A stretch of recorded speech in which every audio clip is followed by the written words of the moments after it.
What's going on, everyone? Tanner Poppitt here of Madrost and Poppitt's Corner. Just reminding you that our new record, Charring the Rotting Earth, is now available at NoLifeTomatoRecords.com. That's right. Just go in the search bar, type in NoLifeTomatoRecords.com, and support. Again, NoLifeTomatoRecords.com. Now, let's check out the episode you came to see.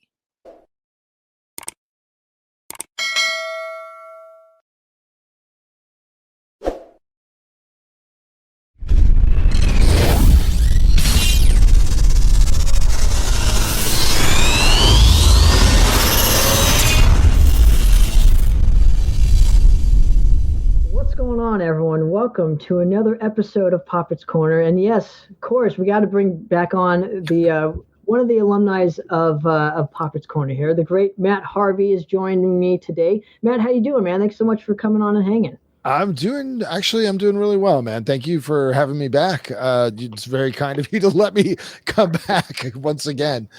So Absolutely.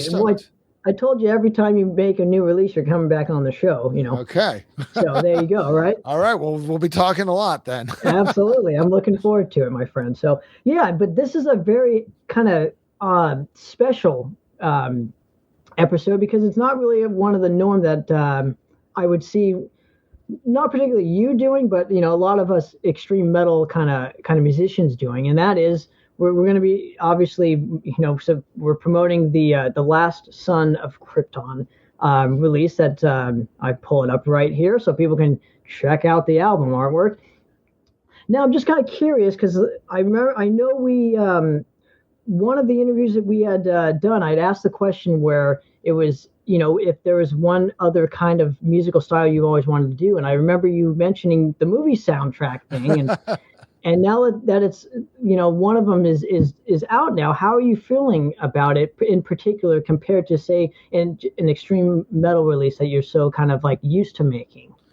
You know, it's really completely different in terms of, you know, the process of making it and what I've, you know, I think the only album that it sort of relates or is similar to is Death Revenge, and that Death Revenge there's a narrative, and then this album has a narrative as well.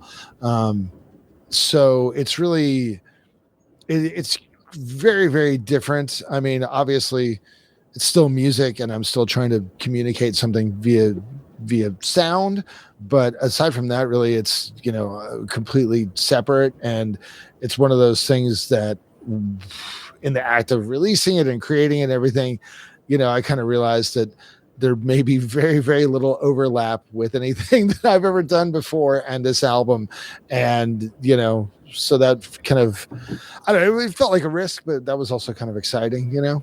Sure, but this isn't the first time that you've kind of done a movie soundtrack. I know you've done like Hell Haunt Right. a couple years back, which was kind of like you kind of dip your toes in that specific style, and this is a full-fledged like a movie soundtrack that there's not even a movie to it almost, which is kind of cool, you know. Well, thanks. Yeah.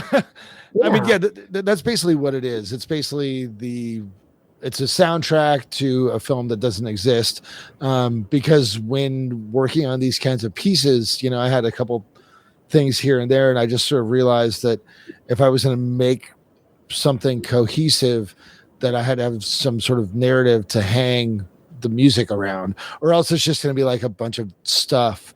And so that kind of that just sort of latching onto the Superman thing, because it's a concept album about Superman, just to get that out of the way. That sort of gave me a storyline to kind of follow, and then that sort of set the mood for each piece, because it's a kind of music where obviously it's still very much, you know, self-expression and everything, but at the same time, you know, the whole discipline of it is kind of writing to spec. You know, somebody hands you a scene like, oh, this is where they fall in love, and you're like, okay, well, cool, now I got to start writing music about that. Nobody was doing that, so I had to just sort of be like, okay, here's an arbitrary story, so start kind of writing music around these story points, you know. Sure. So branching off of this, do you have like the movie? Do you have the movie scenes kind of picked out already, or does the music kind of come first, and then you kind of model it after like I don't know, said superhero movies and be like, okay, well this section sounds like it would sound like, in a the love scene or Right, the right. final battle or you know, the epic start to the movie. So how do you determine what piece was going to represent what for this specific album in question? Um, you know, basically I kind of started with just a bunch of little melodies that I had worked out over time. And some of them didn't end up getting used, some did, but it kind of all just sort of stemmed from the main theme, the dum ba ba bum bum bum bum bum bum bum, and that was something that I came up with a couple years back when Ross, our bass player in Exhumed, who's also he and I, we knew each other through comic books first before we played music together, and we were talking about how we wished that, we spent a lot of time talking about superhero movies and horror and sci-fi and various androids dungeon friendly topics, and we were both sort of lamenting the lack of really optimistic themes in a lot of modern superhero movies. I love the Avengers theme, for example, that Alan Silvestri did, but it's so martial and tough. It doesn't have that you're a 3-year-old. There's a hero inside all of us kind So of like optimism. that like kind of innocence almost, I would say. Yes, exactly. And that was, how I came up with that melody. And anyway, last year was just such a fucking downer year. You know, Economically, culturally, politically, emotionally, like no matter what, I think everybody was having like a shitty year. And I was like, I've had enough doom and gloom. And obviously I was writing an Exhumed album kind of at the same time. And that's very, full of negativity in a lot of ways. And I was like, I just wanted something that was like kind of unashamedly positive and optimistic and didn't have that sort of irony or that grittiness that like the Zack Snyder Superman movie had, for example. That was still like a pretty dark film. I wanted something that was just like, hey, good guys are good and they're gonna win. And because I think I needed to feel that kind of optimistic feeling, and so this sort of became my therapy or whatever. Sure. Well, to branch off it, this year's not much better. I hate to tell. You know what I mean? It's not like it's not. It's certainly not great. I mean, I do feel like at least things are moving, whereas last year it felt like complete stasis. And I guess there's, so I don't want to get into the whole ills of the world because No. I'm not qualified to fix them or anything else. But, for me personally, I feel like this year has some more optimism. But, I just felt like that's what I was missing. And so, hopefully there's somebody out there in a similar state that maybe will hear this and it's like, oh, this is like, this hits something for me, Well, that's exactly what it did for me, because cool. that's why, like I told you, kind of behind the scenes here, this is probably one of my favorite albums that you have done in your career. Period. Well, thanks, just man. because, and it might be because I'm a fellow nerd. Like I really love movie soundtracks a lot. I've always kind of said that movie soundtracks are almost like the last bastion to what classical music was. It's like that big orchestral kind of vibe. And the three composers I heard listening to this album, again and again and again, were John Williams, John Carpenter, and Jerry Goldsmith. Like all three of those, for some reason, made it for me into this album. And I just thought it, because I love all three of those composers. And hopefully, who I'm talking about. But, absolutely. Yes, absolutely. But it just felt like the best of all of that encompassed into one record. And I just really dug it so much. Obviously, I pre-ordered it, which we'll get into that way later in this, interview. But, like, I just felt the optimism that you wanted to portray, I guess, from that Yeah. So Yeah, and I'm a huge fan of all three of the composers that you mentioned. I think Goldsmith he's such kind of an underrated craftsman, because the thing that I love about him is that he does stuff that is so utterly different. The Chinatown soundtrack sounds nothing like The Omen, which sounds nothing like Alien, which sounds nothing like the Star Trek movies he's done, which sounds nothing like Space Jam. You know what I mean? Like, he's fucking does everything. and nothing like Rambo. Right. Oh yeah. Dude, I was actually listening to that a couple months Classic, ago. dude. The It's a Hard Road song is just such a great song. From Rambo First Blood Part 2. Yeah. Yes. It's just anyway.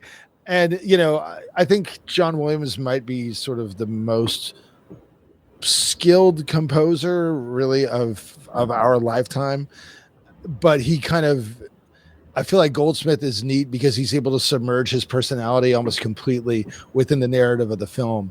Whereas John Williams, Harry Potter and Star Wars, like, they don't really have that much in common, but you can still be like, oh, this is John Williams, because he sort of, and he's amazing. I mean, I think he's kind of like the best.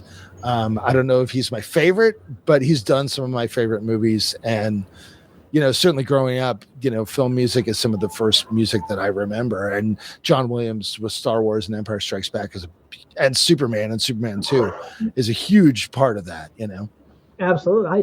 I still will argue with many people that Superman is probably my all-time favorite superhero movie still to this day. The first one? The Christopher Reeves 1977.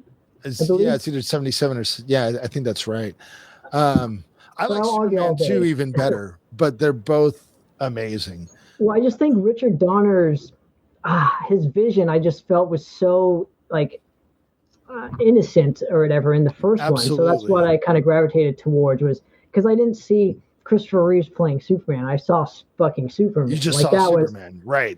He was. I think all the pieces just came together so well and perfect during that specific movie for me. But everyone has their favorites, right? So I mean, I certainly would put Superman. For me, Superman 2 was the one, because I wanted Lex Luthor to be scarier, I guess, and that was my only quibble with Superman with the first one. And I guess that's sort of what I try to do on this album, is portray Lex Luthor the way that I think of him. That's my only quibble. Whereas in Superman 2, I felt like he really got some villains that were a real physical challenge, because it's one of the problems with Superman comics too, is that he's so fucking powerful. It's difficult to find somebody that can stand up to him. And you know what I mean? Like, some of his villains are like, really, Toy Man? Like, I think Superman can handle this dude. Like, I think he's going to be okay. And that's what, that's why I like Superman 2, I guess, even better. And, when I was a kid, I just thought that was like, that and Empire Strikes Back were like the yin and yang, of my childhood. Absolutely. I mean, how can I ask you, personally, do you ever see yourself being like a John Carpenter kind of composer, where you're going to direct a movie, score it, write it? Because, obviously John Carpenter is one of those rare instances where he literally does everything for a movie. Like They Live, I think he literally did almost everything for it. He wrote it, he directed it, and produced it, he did the score. I mean, he's like the ultimate DIY, like, punk rock guy. And I think, and I didn't really touch on Carpenter before, but I think coming from a rock metal background, you can't help but have some Carpenter, because Carpenter writes riffs. You know what I mean? Like, it's so true. Goldsmith and John Williams don't really write riffs. Williams writes hooks, like the best hooks, but Carpenter writes just riffs. I mean, da da da da da da da. It's a death riff. It's. I mean, that's what it is. Escape from New York, perfect example of a melody that literally, gets stuck in my head all the time. Right. And I love the economy of his composing. And it's, it's it's one of those things where it's so simple and it's such a contrast to, those other composers we mentioned. And that's what makes it really striking, because if you're writing just an okay symphonic score, it's tough to hang versus Jerry Goldsmith. But if you have just a fucking synthesizer, it's like, well, this is going to stick out no matter what. And he, because he wrote the movies and he directed the movies, no one knows better than him where the music should go, where it shouldn't go, and he's able to kind of get so much more out of so much less music. And also, writing this album, obviously I don't have a symphony orchestra. It's just me on a computer manipulating MIDI. And, there was so many kind of things that I had to learn how to do in the process of making this record. And so using synth sounds was an advantage because it didn't really, you knew there were synthesizers. And so you didn't have to worry, like, does this sound like a real cello section? It's like, it's fucking synthesizer. It's just like, cool. Like we can lean into this a little bit, because it was really an engineering challenge to learn how to try and make realistic sounding instruments and stuff. Sure. I would really be curious though, like say you did make the movie, produced it and wrote the score. I wonder how much of a challenge that would be as compared to say what you did on Last Son of Krypton, where you literally had no movie. You literally had you produced a soundtrack, and maybe this too, just food for thought. Maybe there will be a movie where you use a soundtrack and kind of do the opposite, where you do the score first and then the movie. So right. I mean, well, I think it helps that I hesitate to say I'm a writer, but I mean, I did like publish a short story in a book last year. So, I mean, I'm not a writer, but I'm not like a writer. It sounds pretentious to say it out loud, but I do sort of have a sense of narrative and, it's very much a 3-act story where the characters are introduced. Brainiac shows up, wrecks shop, and our heroes on the ropes. That's sort of act 2. Then act 3, of course, he's able to come back and win. And, and then there's like a brief epilogue, which would be sort of like if you wanted to set up the sequel or whatever. So there is a narrative in the music itself. And, it's sort of secondary because I assume most people know the story about how he comes to Earth in a fucking rocket ship from Krypton because Krypton's blowing up. It's like, yeah, okay, we get it, So instead of saying that, there's a song about it, and maybe that's kind of, because it is such a universal kind of mythic story, just like Moses floating down the fucking river in the basket. I mean, it sort of evokes all of those things, the orphan, whether it's Luke Skywalker or Peter Parker or whatever, Harry Potter. Again, there's this sort of universal mythic story. And so telling it with music is, maybe more refreshing than beating the shit out of it again, because everyone knows Krypton blew up, fucking rocket, get on with it. Yeah. Come on. Absolutely. But so going off of this point here real quick is, obviously extreme metal itself kind of has its own niche audience, right? I feel with this specific release in question that you could obtain more, you can reach a wider audience with this, even if, many of us aren't, we don't read, I don't read comics every day or whatever it is. So I don't know like the ins and outs to Superman, but I love the movies and whatnot. So, but I feel with this soundtrack in question is, I feel it can pertain to more than just the extreme, the people looking for extreme music obviously will kind of dig this because there's a lot of correlation between composing extreme music and like a movie soundtrack or classical music in general. But I feel you kind of don't have to like anything Matt Harvey's done in his extreme metal career to dig this record. I just feel it kind of stands on its own for me. I think it's very much a separate thing. And, as I was, making it, I kind of thought, I'm like, what is this for? Who is the audience? Because, if you're into death metal, this isn't necessarily for you. And even if you're into, the more symphonic kind of metal bands, like, I'm not super big on symphonic metal, so I could be way off, but I think like Flesh God Apocalypse, right? They have a lot of like cinematic stuff. I know Nile certainly does. And even if you're into that, I don't know that this would necessarily resonate with you because it's tonally all over the place. You know what I mean? Like the first song is kind of this like heroic overture, and even as the album goes on, there's a lot of kind of darkness and conflict that probably, if you're in denial, you might like the middle of the album where Brainiac comes and levels Metropolis and all that kind of stuff, because it's a lot darker. And then but the end and the beginning are really optimistic. And I thought maybe if you have a tabletop role-playing group and you need like some music to set the mood, like this would be good. If you, I don't know, I like to exercise like movie soundtracks. Sure. Well, and let me branch off at this point too. I think if you're a fan of movies, this is definitely a record that can pertain to you, I would say. I think I really do feel like this stands on its own, and cool. And it's just I really enjoyed this specific record. So obviously awesome. I'm stoked to have you on here and get the opportunity to promote it. So it's like thanks, it's man. Just really crazy that it actually came to fruition, because I know you had always kind of wanted to do something like this. So yeah, it was definitely not that every album isn't a labor of love or a passion project or whatever, but this one specifically really was, because it's not like, it was just me. I got a lot of advice as far as the production and stuff from other people, but it was just me working on it. There's nobody pushing me. And it certainly wasn't like, the record label was like, hey, isn't it time for a new album? Like, shouldn't you guys be going on tour?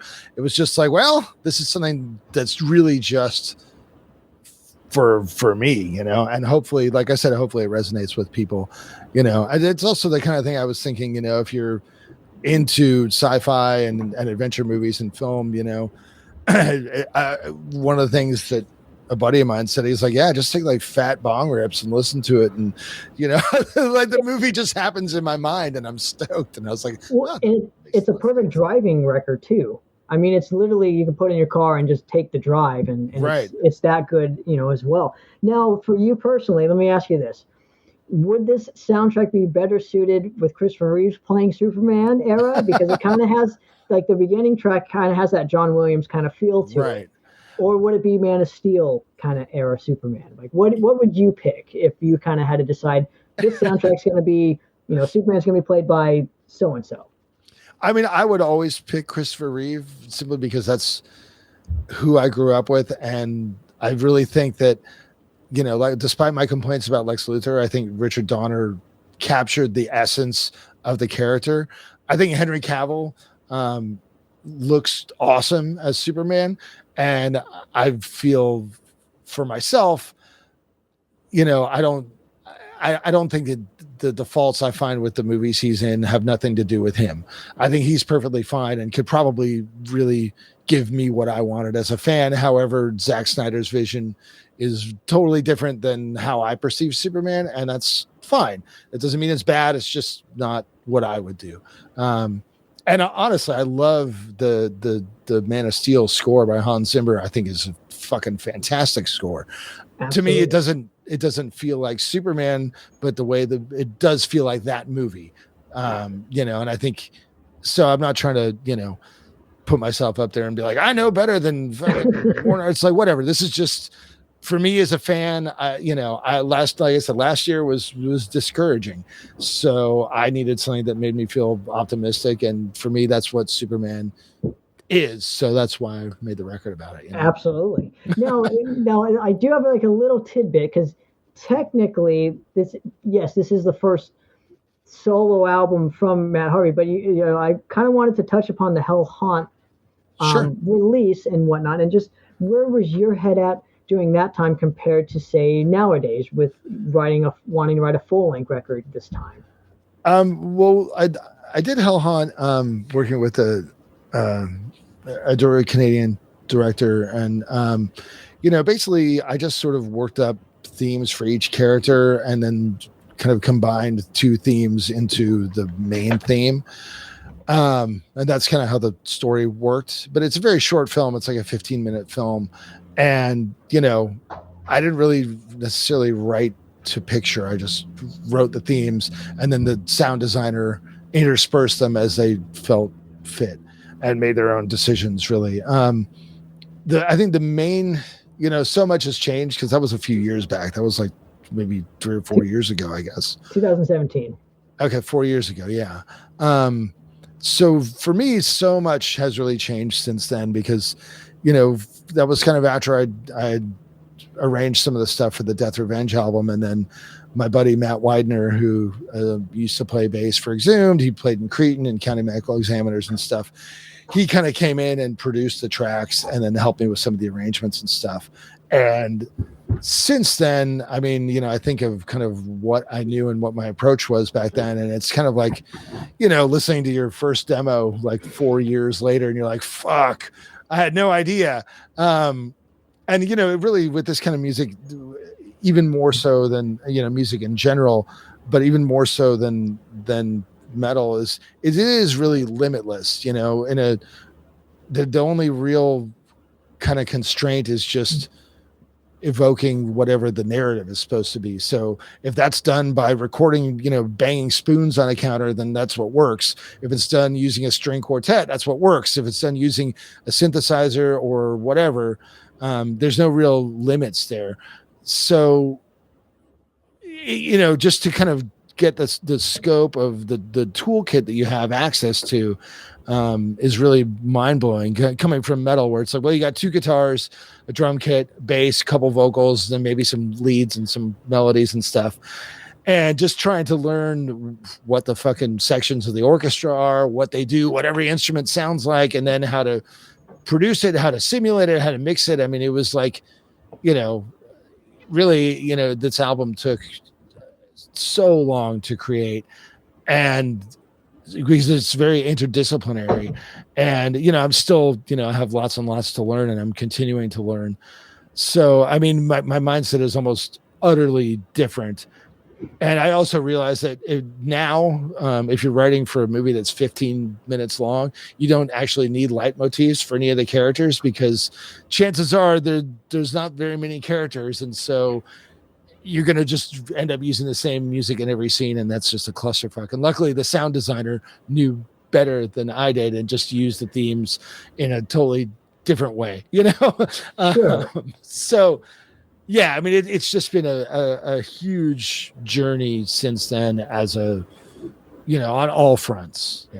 Now, one of the only things that you haven't done besides directing a movie per se is doing a book on yourself, and I'm kind of curious. Is that something that you would actually, kind of want to do? I mean, you like to read books. Obviously, you're a comic book guy.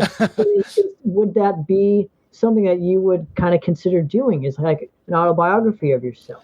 I think that no, I've never really thought about that. I mean, I do like to talk about myself, as anyone who's seen our previous episodes will attest to, but I don't know. I mean, the thing is, I think that, my life itself is not terribly interesting. And whenever you're reading like music biographies, generally it's the life. If the life is not interesting, then it becomes really dry and technical really fast. And that personally interests me, but it doesn't really make for a compelling read. Like, I remember reading one of the Kiss, I think it was Gene Simmons' book, and I was like, I don't really care about like your sex life and your money. Like, I'm like, so like, how did you guys record Hotter Than Hell? Like, what? Like, let's get into that. And that's the kind of details that really are not terribly interesting to, a wider, even within the music scene, a wider audience. Now, is that because of the wider audience are not musicians, right? We have the musician kind of brain, as I call it. Like, yes, I'm the same way, which is obviously right. What I do, what I do, right? Right. But I totally agree about.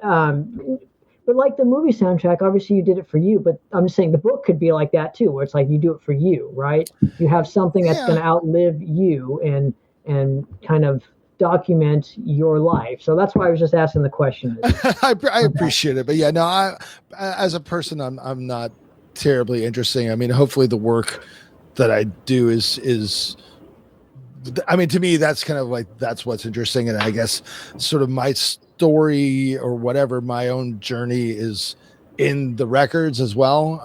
It's not like a narrative, like like you would write down, but it is kind of just my progression through whatever it is I'm trying to work out, honing my craft or whatever you want to call it, Now, were any of the tracks on the last Son of Krypton, were they written on guitar for you, or did you kind of just pick an instrument and say, I'm going to write something around this specific instrument? Because it's, again, you have way more tools to play with than say right.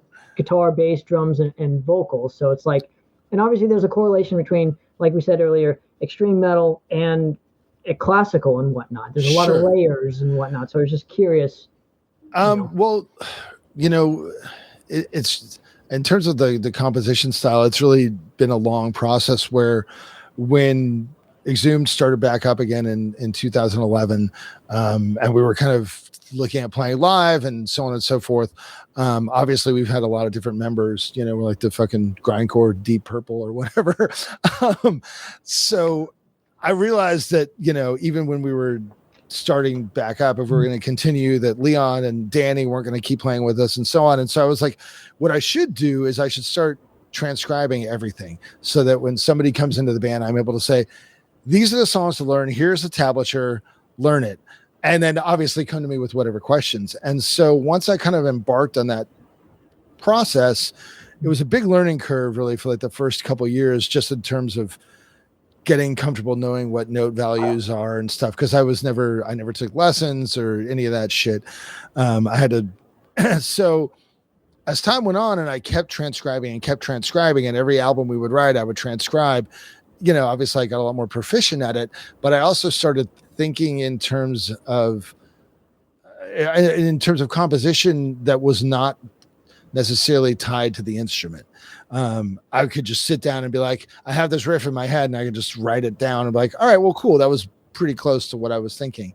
And as time has evolved, I find that my hands on the guitar, the muscle memory tends to stick you into familiar patterns. Whereas if I'm just composing purely from my mind to the transcription, it's kind of unmoored from the physical habits that I've created. And so really almost everything is just me sitting down and, just working things out note by note, instrument by instrument, part by part, and, composing primarily using like a tablature program, but just composing for different voices and then plugging that in to the instruments. And then of course, making changes again, once you have once you're hearing the actual instrument voice, you'd be like, oh, I thought this was really clever, but this actually sucks. Or I thought this part would be good for this instrument, but it should go on, from instrument X to instrument Y or whatever. And, so really, I still think of where the notes are in terms of guitar, like a C sharp is like, oh, okay, that's there. But in terms of the actual composition, it's really all just brain to keyboard, not like a keyboard, like with notes, like the QWERTY keyboard. But one of the things that I do want to do after doing this record, and I recognize would be a very handy tool set, would be to learn to become a pianist. I know how to play piano, just like I know how to play drums, and like I know where the fucking notes are and I know how to make chords, but I couldn't like sit down and play like Fur Elise or anything like that on piano. I could maybe bang out like Phantasm, da da da da da da da da, like the Halloween theme song or something. Yeah, that's about my ability level right now. So, but obviously piano and guitar are very similar in terms of the approach to it and whatnot. Now, is there going to be a part 2 to this? Do you want to do, and if so, how would you want to make this different than say, the last Son of Krypton, would you want to make like a bonus disc where it's like a 15-minute movie and then you put, you make, I'd be really cool to see something like that, Well, I think, I mean, I would, part of me, I'm definitely, I've already been continuing composing music in this vein. And my current project is I'm sort of just working on a demo reel to send to people that are working on film projects.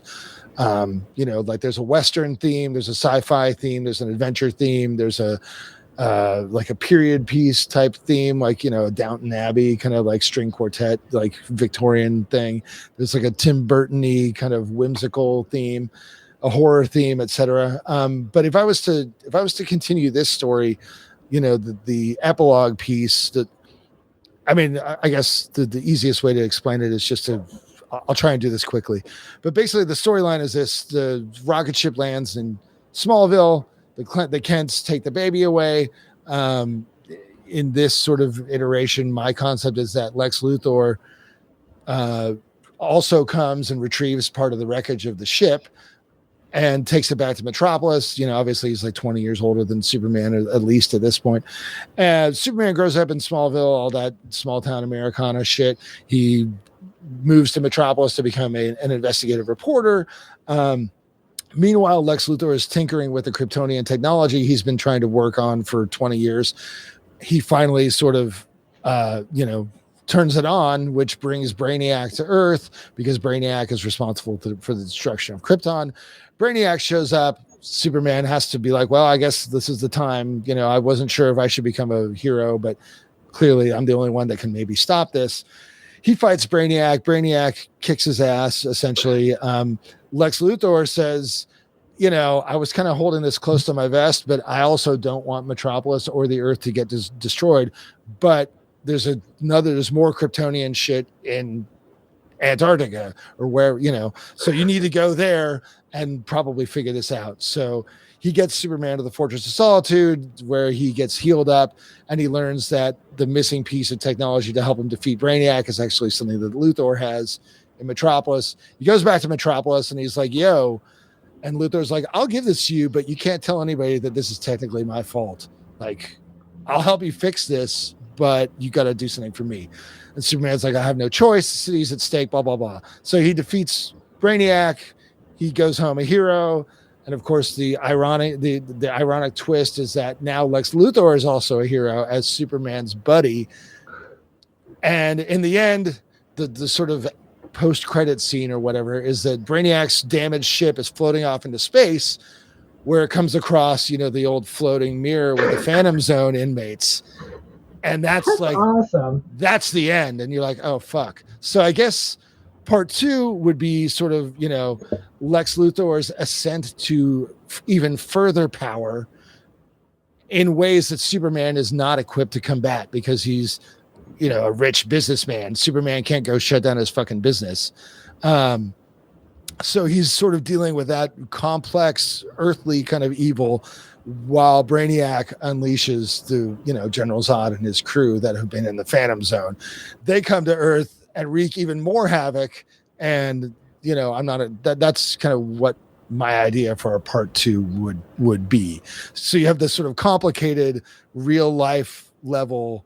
How do you really stop evil? Like, how do you stop Jeff Bezos? Like, I don't know. That's fucking, the guy's rich. Like, what can he do? You can't make him not build a dumbass spaceship. I don't know. You can't just go kick his ass. And then you have the other superhero story where you can just go and kick their ass.